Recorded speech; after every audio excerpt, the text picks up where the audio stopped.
Doug Gottlieb Show, Fox Sports Radio. He is the iconic voice of sports in America. He's the one and only Bob Costas. He joins us on the Doug Gottlieb Show on Fox Sports Radio. Bob, thanks so much for taking time with us.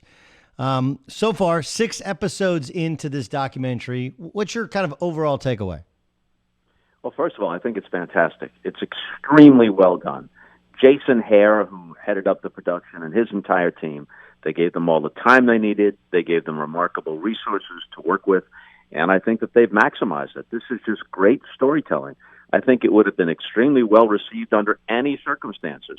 But now, with no live sports, and granted this isn't live, but it is original, it's material people haven't seen, there's a real buzz about this, not just among avid basketball fans, but because Jordan and the Bulls transcended all that. They were a pop culture touchstone in the 90s.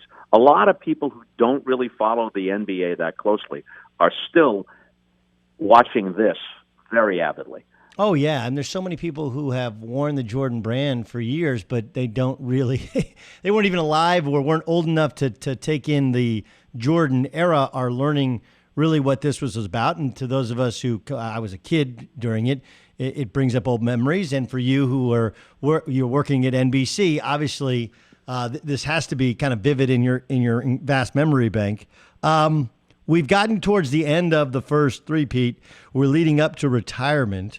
What was your sense? Because the picture they're painting is Jordan was just tired of it all, and that's why he walked away. When you go back to the Phoenix Suns series, what was your sense of Jordan and what his future was going to hold?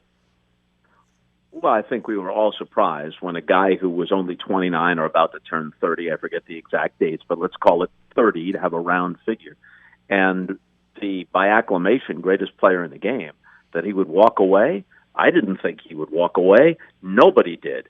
But did I know, and did many of us who had followed the team and been part of covering them over the course of those seasons in the early 90s, did we all realize that this was beginning to wear on him? I think he handled all of the demands beyond the demands of being the best player in the game, all the peripheral stuff, the press, the celebrity status, having to, as he notes in the most recent episode, it looks like a very nicely appointed hotel room, but he can't go out like the average person could. I thought he handled all of that about as well as anybody possibly could, but it was clear that it was wearing on him. But if I had to guess, if you'd asked me at the conclusion of the finals against the Suns, what's going to happen? He's going to go away someplace, as isolated as possible. He's going to play golf. Maybe he'll bet on one thing or another because he likes to do that. And then he'll come back fresh for training camp. But I was wrong. We all were wrong. They did talk about the gambling. There's always going to be that kind of urban legend that he, when his father was murdered, that it was because of a gambling debt, and that's why he had to leave basketball. Do you think they dive into that here in the last 4 episodes? I think they do, just based on the questions they asked me. And that's all I know. I'm watching all this as it unfolds, just as you are. I have no idea what's in the next 4 episodes. We can guess about the subject matter, but the particulars, I don't know. But based on what they asked me, and they did ask me about that very same question you just brought up, I would think that it's going to be a particular focus, because they touched upon it, not just touched upon it, they got into it in some depth in one of the episodes last night, so I'm sure they'll return to it. Yeah, I'm sure they will as well. Did you know of the dysfunction within, or the lack of a positive relationship between the front office and Jordan? Like there's some talk of it, but again, you're covering at the time, and sports were covered differently then too as well, right? Mm-hmm. I mean, it was we were before we didn't have some of the style of commentary we have now. Did you know about the disconnect between not just Phil but the players in the front office? I did during the second three-peat. In 91, 2, and 3, the first three-peat, I didn't have much sense of that. You try to keep up with things by reading the relevant columnists and the relevant stories coming out of the Chicago media. But I'm living in St. Louis or hosting shows from the studio during most of the season in New York. So I wasn't around it on a day-to-day basis like the Chicago media people were. So I had an inkling about it, but it didn't seem to me at that early stage, 91, 2, 3, didn't seem to me like it was a major story. it did seem like something that was looming in 96 and 7, and in 98, it was right there. It was the elephant in the room the entire season. Bob Costas joining us in the Doug Gotlieb Show on Fox Sports Radio. What about the element of Jordan's competitiveness, right? Like, it was your voice last night who pointed out, that there was a lot of people at the time, and I saw some of it kind of downplayed on social media in terms of Clyde Drexler's rise. But I'm sitting here looking at the Sports Illustrated that has Clyde on the cover, where there was a question: who's better, Clyde or Michael Jordan? Magic said, "Look, I went into his house the night before, and he said I got something for this guy." What was that like to be a part of? To watch Jordan line up whoever the enemy was or the created enemy was and take him out time and again? Doug, this is not an original observation on my part. It's been said thousands of times because apparently it's true. He would take an actual slight and he would magnify it many times over. But he also could create an imaginary slight and use that as motivation. Clyde Drexler is one of the nicest guys you could ever meet. He's gracious and he's classy. He doesn't blow his own horn. He was a wonderful player. And coincidentally, Jordan's teammate only, a month and a half later on the Dream Team after they met in the finals in 1992. There were a lot of people saying during that 92 final between the Trailblazers and the Bulls that Drexler was the second best player in the game. I don't remember, maybe you do, but I don't remember anyone really contending that he had overtaken or pulled even with Michael, but that he was number 2. But that was enough. That was enough. Michael, in his head, didn't just want to win. He wanted to win like Secretariat in the Belmont, so that whoever was second was closer to last than they were to him. So even the notion that somebody might be moving up a little bit closer to him was enough to fuel him. And Drexler had an uneven final. He did have a couple of good games, as I remember. And I recall that one of the games in Portland, our opening, before we came on the air live, our produced opening was all about Clyde Drexler and all about how the expectations, he has to be aware of them, even though he wears it lightly, and we had shots of him smiling and joking with his teammates, but that there's a different kind of focus on him now than there was even at Houston, where he was a collegiate star, or earlier in his career with the Trailblazers. This is different, and his team is looking to him to rise to the occasion. Bob Costas joining us on the Doug Gotlieb Show on Fox Sports Radio. What was it like when he walked away? First time? First time. Well, I'll tell you how big it was. It was a weekday afternoon, early afternoon New York time.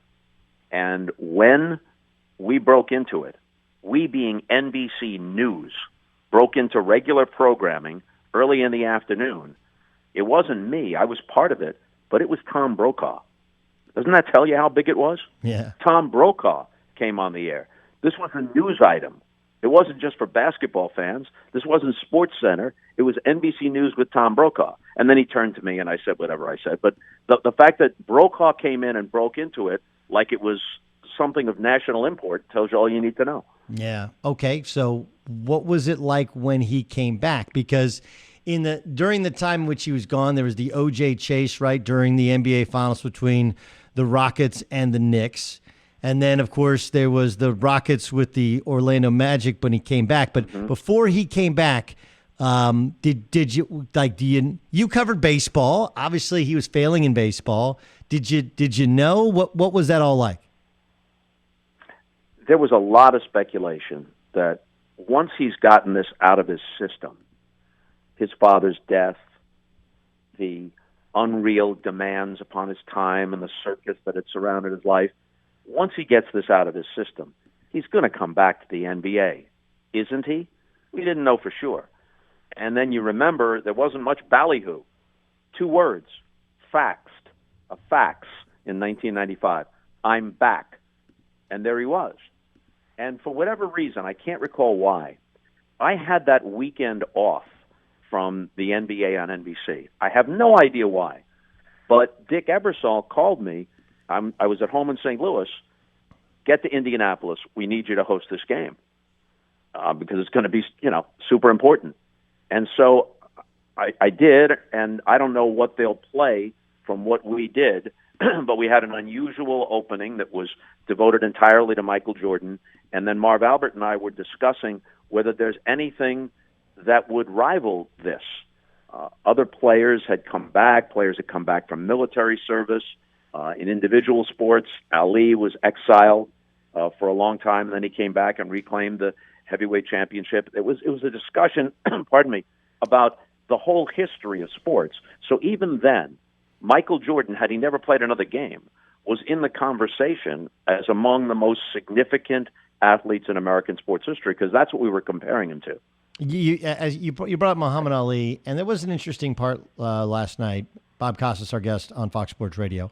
There was an interesting part last night where they talked about the fact that he had the phrase that's ever been repeated: Republicans buy sneakers too, and he didn't downplay it. He just said, "Look, I'm not really a political guy. I'm not into social justice as much as the other guy."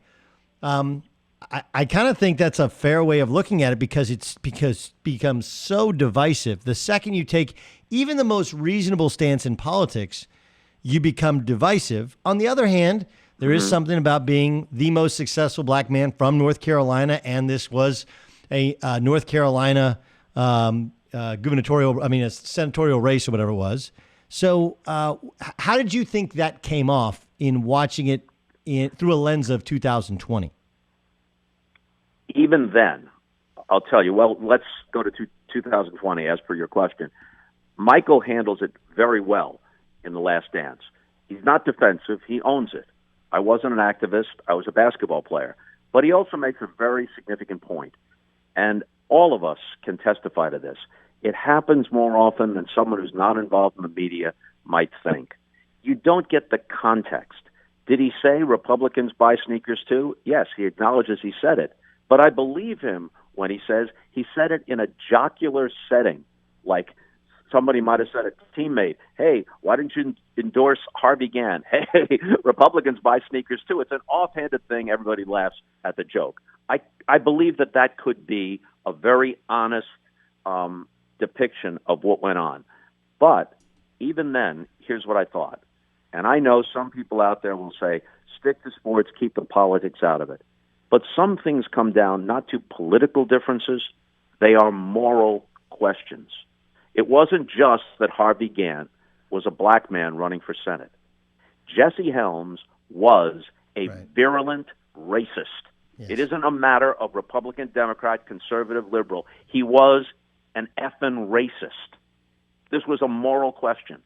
And I think it could have been isolated from the normal political rabble out there. And Michael could have stepped up in that instance. Am I holding it against him that he didn't? No, he's had such a significant and overarching life. That's just one of many chapters. But you could make a very good case that this was an area where even someone who was apolitical should have made an exception. It's a great point. Bob Costas, our guest here on the Doug Gotlieb Show on Fox Sports Radio.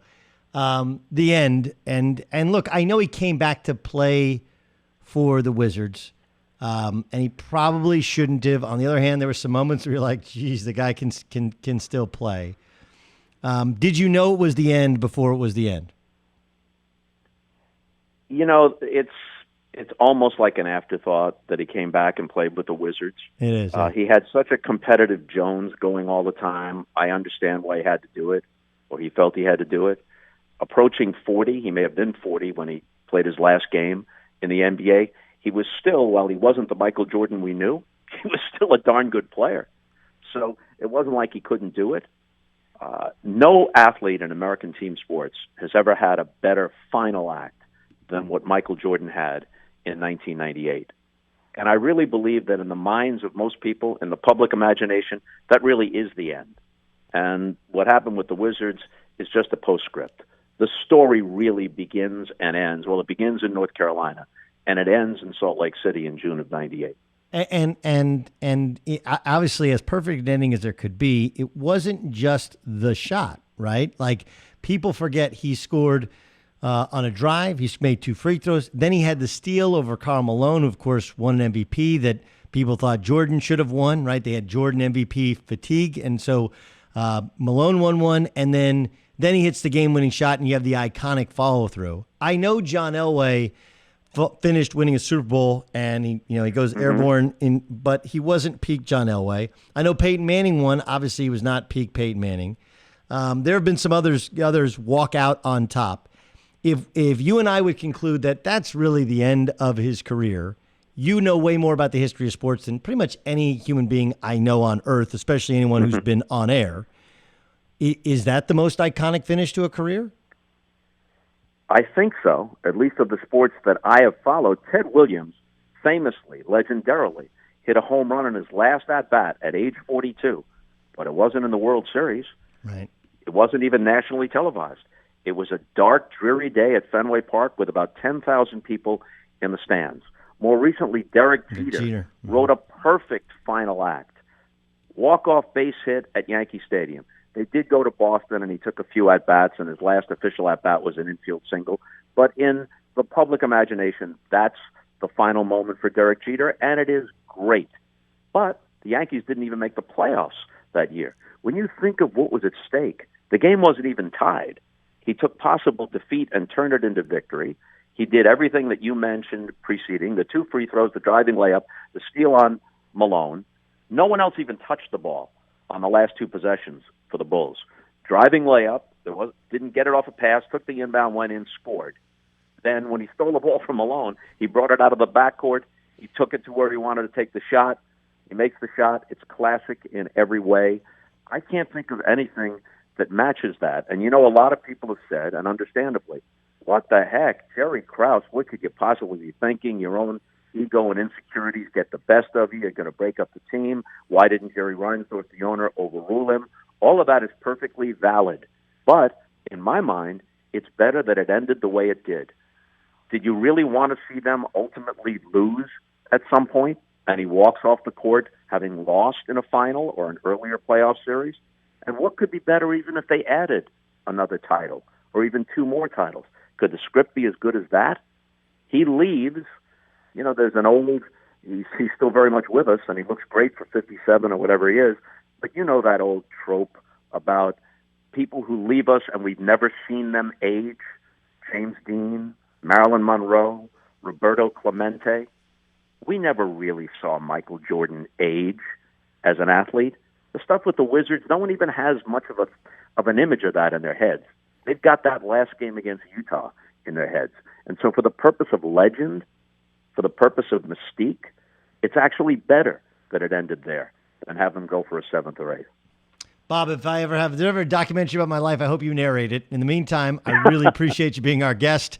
Look forward to seeing more of you on the last 4 episodes, and we appreciate you spending some time with us here on Fox Sports Radio. Thanks a lot, Doug. Take care. It's the great Bob Costas joining us on the Doug Gotlieb Show. Yeah, I could end that with a tease, but why? Maybe I will. Bad news for a top 5 pick in the NFL. Share with you next.